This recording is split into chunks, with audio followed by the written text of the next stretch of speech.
नमस्कार, D5 channel Hindi देख रहे सभी दर्शकों का मैं विभोर स्वागत करता हूं। आज हम आपको बताने जा रहे हैं कि भारत का राष्ट्रगान जन गण मन कब लिखा गया था, लिखने के पीछे क्या कारण था। चलिए आज हम आपको बताते हैं। रविंद्रनाथ टैगोर ने भारत का राष्ट्रगान जन गण मन बंगाली भाषा में लिखा था। 24 जनवरी 1950 को संविधान सभा द्वारा जन गण मन को हिंदी संस्करण को राष्ट्रगान के रूप में अपनाया गया था। आइए जानते हैं कि सर्वप्रथम राष्ट्रगान कब गाया गया था और इसके गाने के पीछे क्या कारण था।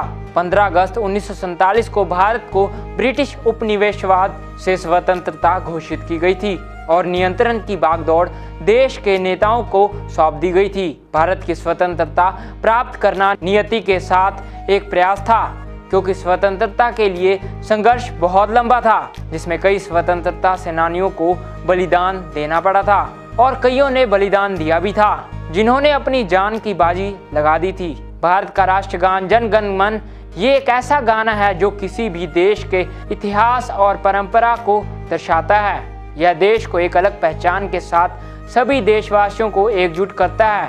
हम आपको बता दें कि जब तक सरकार उस गाने को स्वीकार कर बतौर अधिनियम प्राप्ति नहीं करती, तब तक गाना राष्ट्रगान के रूप में पूरे देश में लागू नहीं किया जाता। 24 जनवरी 1950 को संविधान सभा द्वारा जन गण मन को हिंदू संस्करण को राष्ट्रगान के रूप में अपनाया गया था। जन गण मन राष्ट्रगान को रविंद्रनाथ टैगोर ने बंगाली भाषा में लिखा था। राष्ट्रगान के गायन की अवधि 52 सेकंड है, परंतु कई अवसरों पर इसे संक्षिप्त में भी गाया जाता है, जिसमें केवल 20 सेकंड ही लगते हैं, क्योंकि उस समय राष्ट्रगान की पहली और आखिरी पंक्ति को ही गाया जाता है। गणतंत्र दिवस एवं स्वतंत्रता दिवस के अवसर पर पूरे देश के सभी स्कूल, कॉलेज, सरकारी कार्यालयों एवं अब तो सिनेमा घरों में भी फिल्म शुरू होने से पहले राष्ट्रगान बजाया जाता है। जन गण मन कब गाया गया था?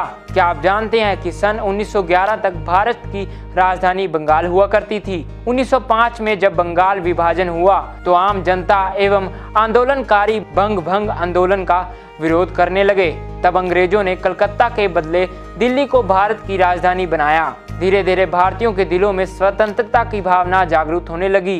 तभी कोलकाता के एक कोने में जन गण मन अधिनायक जय का जन्म हुआ, जिसमें तत्कालीन कवि रविंद्रनाथ टैगोर ने बंगाली में इसे कविता के रूप में लिखा। इस गीत को पहली बार 27 दिसंबर 1911 में कोलकाता में भारतीय राष्ट्रीय कांग्रेस के वार्षिक सम्मेलन में दूसरे दिन गाया गया। टैगोर की भतीजी सरला देवी चौधरानी ने कुछ स्कूल छात्रों के साथ इस गीत को अपनी आवाज दे दी और कांग्रेस अध्यक्ष विशन नारायण दर, भूपेंद्र नाथ बोस, अंबिका चरण जैसे अन्य नेताओं के सामने इसे गाया गया। जन गण मन राष्ट्रगान बनाने के पीछे क्या कारण था? जब 1911 में कोलकाता से दिल्ली को राजधानी के रूप में स्थानांतरित किया गया, तब दिल्ली दरबार का आयोजन हुआ, जिसमें इंग्लैंड के राजा जॉर्ज पंचम को आमंत्रित किया गया।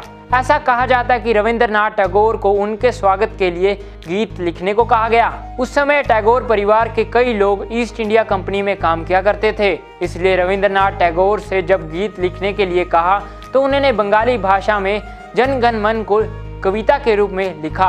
आपको यह जानकारी कैसी लगी कमेंट बॉक्स में जरूर बताएं और D5 चैनल हिंदी सब्सक्राइब करना ना भूलें। ऐसी और जानकारी लेकर फिर हाजिर होंगे, तब तक के लिए बनी रहिए D5 चैनल हिंदी के साथ।